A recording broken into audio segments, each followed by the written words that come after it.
Hi everyone, I'm Wendy King with Leadership Lessons Live, and we are a premier online platform to really move your leadership mastery forward.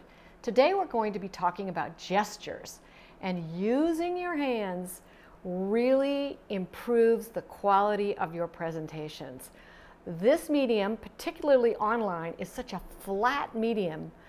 It really enhances your presentations when you use gestures.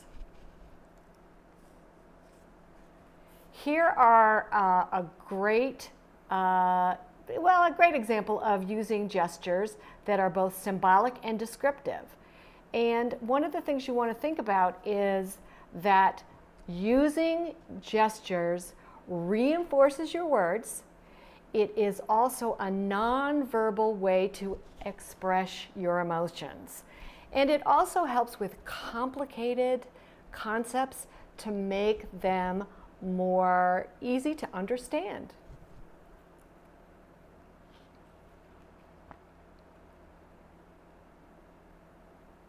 Here's a gesture I think everyone understands, right? This is one of defiance. And defiance really talks about, it's really symbolic. And it is an emotional gesture. There's also some that are descriptive, that talk about an idea, and there's some that are suggestive, such as welcome, and then there are some that are prompting, such as raising your hand to say, hey, I would like you to raise your hand if you want to be seen, for example. It reinforces, again, what you're trying to do and prompts the audience in many cases. Here's a scene with an angry man. One of the things I think it's important is see how he's using a low gesture. There's three positions for gestures: a low, a medium, and a high position. And I think what's important is understanding that this medium placement is the most effective use. The other thing to understand is that if your hands are way up high, again, that can be considered something that is not as flattering. The other thing, think about it as maybe as if we are in a box here, and that the box is the optimal place to use your gestures. This gentleman is angry, we think, but one of the things to be conscious of is that his gestures are reinforcing what I'm going to call his obvious angst, and so you need to make sure if you're using the gestures that you have decided to use, that they complement what you're trying to say and not are in contrast to that. Here's some gestures, right? Symbolic gestures: little, bigger, really big, and these can be so helpful if you're trying to describe, it's called the typical fish gesture. I caught a little fish, I caught a really big fish. And the other thing you can use this gesture for is thinking about it. 1, 2, 3 for listing and counting. That again reemphasizes your points.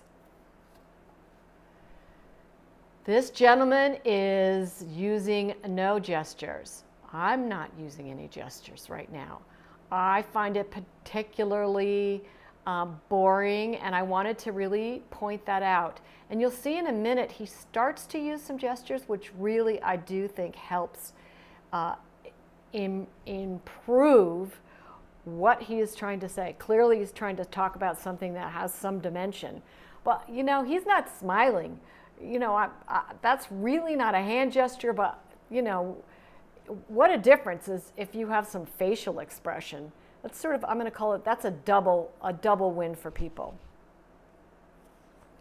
Here we have a person who's very expressive. And notice what she's doing here. It's this and that, this and that. That is a very common gesture to use when you're trying to convince people, hey, think about this or think about that, maybe this way, that way.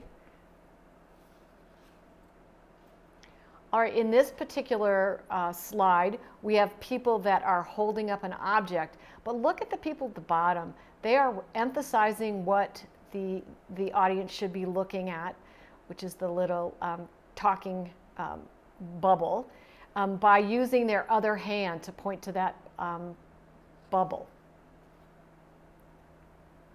Iconic gestures, the heart gesture. This is pretty much recognized all around the world. It's a symbol of love or togetherness, and it's a happy emotion. Very descriptive. Thumbs up. Yes. Okay. We're together.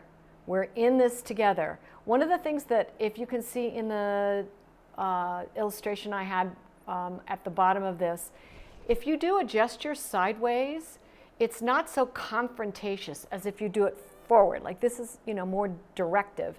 This is a little more subtle. So you might want to think about that as where you put your placement of your gestures. Okay. Peace. Well, victory, I guess victory is another use of this iconic symbol. But one of the things to be very careful about is you need to be culturally sensitive. Think a little bit about your audience. Gestures don't mean the same thing in every culture. And one of the things they say is, if you are in doubt or you really don't have a lot of time to do research, but you're a natural okay person, one of the gestures that you do not use if you are unsure is a gesture with one finger. Pretty much that can be something to say, hey, okay, I really don't know today what I'm going to do, but I will not use a one finger gesture. And again, you can see maybe why that is something that people are not always happy to see, or you're not going to get the kind of reception that you want. This is interesting. Here's a gentleman with a palm up, and a palm up is a symbol of being open, really universally. So think about that. And what we have here is, in addition to the palm up, there's a graphic image and also text that is reinforcing the point is, do you speak Korean? Sometimes, in fact, you don't even have to use your voice and have a gesture that is really representational of what you want the audience to know about. And sometimes, frankly, without words, it can even be more powerful. All right, we have two speakers here, one with a warm, welcoming gesture, and the other one with rather a grandiose gesture. And it's magnanimous. I can't even say that word. It's really big, and again, you need to be careful when you use these big gestures. And one of the things to think about is, don't overscript. If you're not comfortable using that big gesture, don't use it if it's not natural for you. But one of the things we're going to talk about is, okay, so if you would like to have that welcome gesture, how do you put that into your presentations? Well, the first thing we do is to think about maybe if you have cue cards for your presentation, draw the pictures of a hand. If you want to do a chop symbol, for example, like cut that off. Draw a little chop hand on the cue card just to remind yourself. The other thing you can do is to practice statements in front of a mirror, like, I want to go to the store, or come with me, and practice using that gesture, come with me.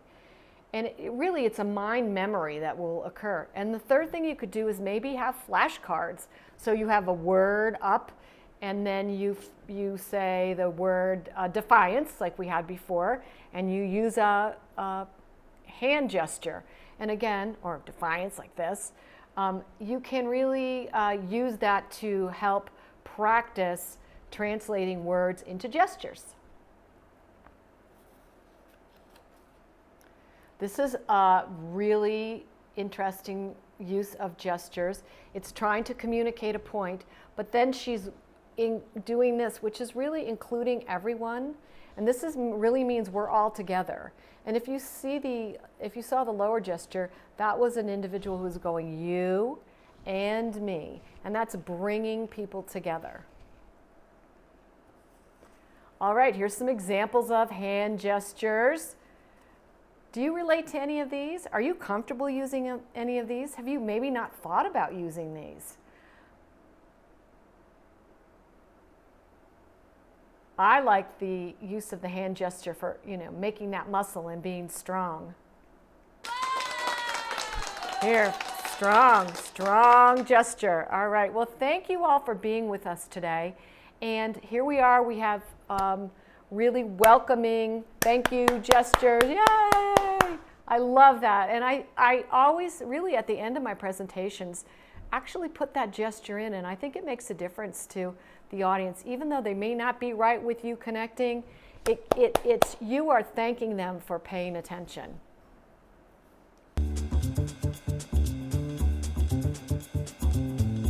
So thank you, and you use your gestures.